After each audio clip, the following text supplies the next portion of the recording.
Our leader, the first Chief Minister of Telangana, Shri KTR, believed in one simple philosophy.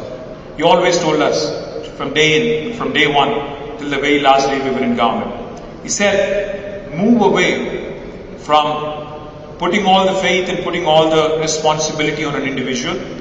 Go to the institutionalized approach.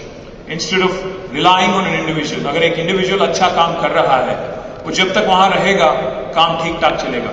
पर वो individual अगर हट गया वहाँ से, फिर एक बार you'll have to start from square one. So he always told us, move away from that process where you completely rely on one individual, take the institutional approach. The second thing he said was move away from a people approach to a process approach, institutionalized change. That is something we truly believed in.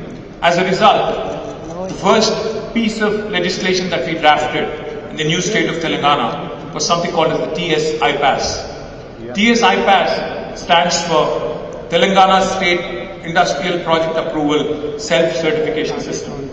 Unlike any other state in India, we are one state which had set a unique benchmark for ease of doing business. If you are a new enterprise starting a business, launching a business in Telangana, you actually don't need an approval from the government.